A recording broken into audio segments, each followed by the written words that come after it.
welcome Stu Litcher.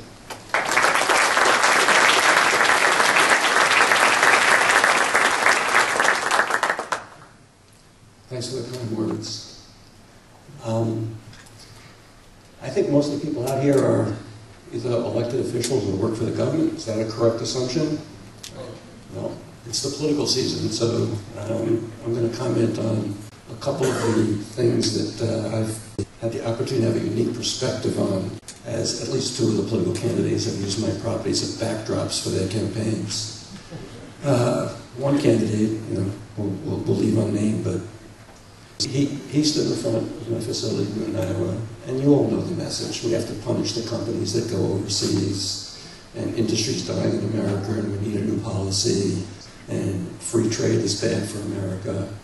And I sat there and listened with a lot of amusement, since Whirlpool hadn't yet moved their things out of the facility, and they had 1,000 jobs in that facility when they closed it down, and we'd already had 3 companies in there with 700 jobs and about 30% of the facility that had been cleaned out.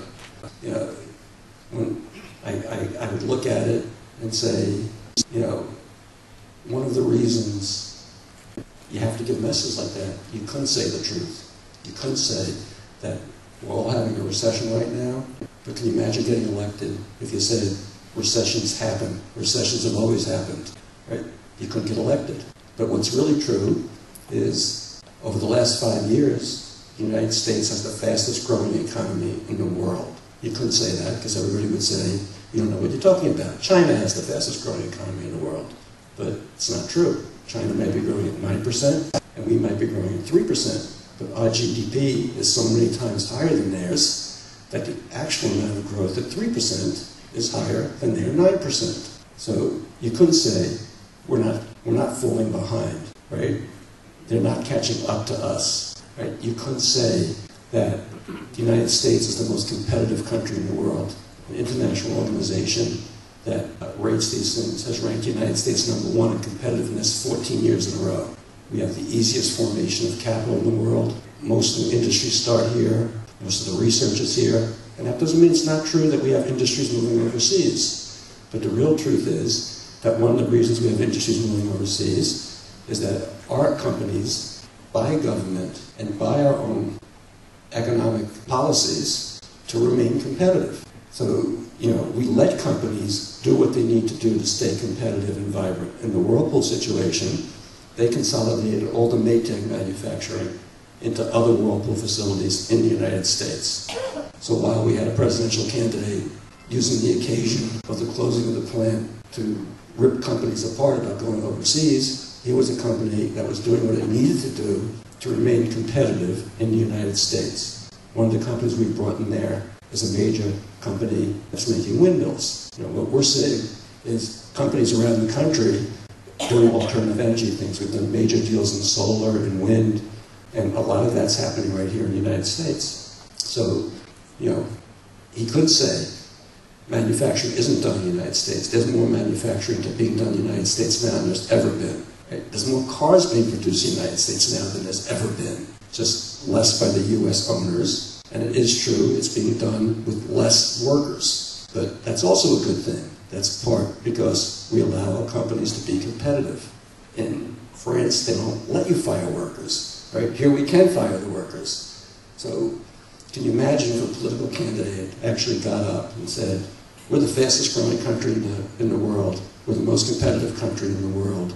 Manufacturing, is growing in this country. And, underneath the problems of the moment, because there are really problems of the moment, is a cycle that you have a basically good, sound economy. And maybe it would be a little bit of a mistake to just change everything. Because we've built the most successful society in the history of the planet Earth. The poorest person in this country is wealthier than 5 of the 6 billion people on this planet.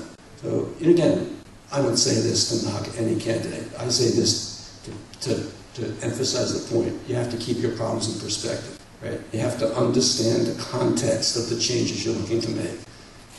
I had another candidate stand in front of my facility in Akron, Ohio. The Lockheed facility. Lockheed was in 2.5 million square feet. and we right-sized them down to 800,000 square feet so they could stay competitive. They haven't gotten a contract in that building in 14 years because of the operating costs, the additional amount of space they had. We right-sized their space. Since we did that a year and a half ago, they've gotten 3 new contracts. They've added 300 workers, and they're releasing space from us. We've also leased the rest of the building and added about 500 jobs in there, mostly high-paying manufacturing jobs. And I watched another candidate use that backdrop to basically make the case that, Ohio is one step out of the sewer, and how bad things are in this state. It's a basket case, if you listen to the speech. And again, I'm not blaming the candidate. I'm just trying to make the point that if she had said that Ohio is ranked by Inside Business as the #1 state the last 2 years in the amount of new plants or plant expansions, right? She would have been laughed off the stage because people wouldn't believe it. She had said that manufacturing is actually also up in Ohio over the last 10 years. Again, employees are down. If she had said it's a vibrant place to do business, that we've had more success leasing to people in the state of Ohio than almost any place else in the country. There's more showings, there's more companies looking to spend here, there's a good business climate, always things that could be improved. She wouldn't be a credible candidate. So again, this isn't to be political or talk about the candidates, it's really to talk about the perceptions that are so deeply ingrained in this country that you almost can't tell what the true situation is. Nobody would be considered credible. In this state, we've probably leased more manufacturing jobs in the last 2-3 years than we have in any of our portfolio in the rest of the country. Now again, obviously the economic statistics show that the growth is less than the average in the country. But the real reason for that is that there's more plant closings here. There's more plant closings here because at one point, 40, 50 years ago, most of the industrial world was headquartered in 5 or 6 states in the middle of America. So all the obsolete facilities are here, right? The old union issues are mostly here. When I say here, I mean Michigan, Ohio, these states. So when you have growth in the rest of the world and you have growth in the rest of the country, you have been allowed, you are in a place where you're playing defense. You're always playing defense because as those plants have to be replaced to stay competitive, you're only going to keep some of them. They have to move.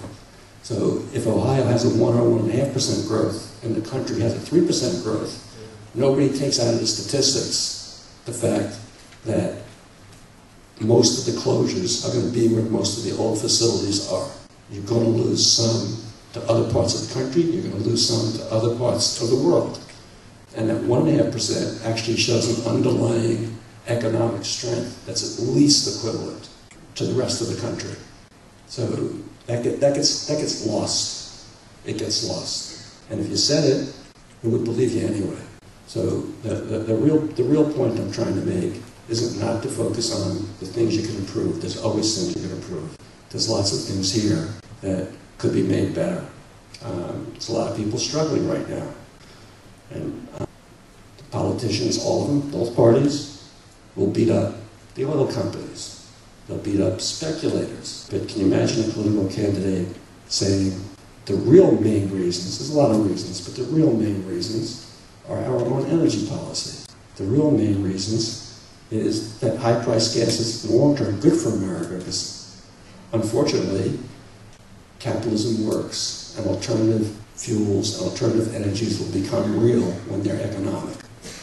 And they'll be economic when oil prices go up. If we had an energy price policy 10 years ago that said, let's tax oil and let's lower other taxes, you'd be way further ahead now in solar and wind and other energies. If you allowed drilling, we'd be in a different place 10 years ago. If you allowed power plants, nuclear power plants, we'd be in a different place. If you loosen regulation, there's a lot of things that are government controlled, but instead we have investigations about price fixing and speculation, which are factors, but aren't the main factors. The bottom line is that you have a good economic environment here in Ohio. You have a good underlying growth in Ohio. And I believe that will continue. You're doing a lot of things right in Ohio from the perspective of somebody like me. We get cooperation here We get cooperation from almost all the communities.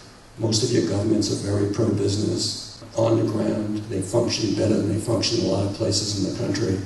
And you folks have a lot to be proud of what you're doing.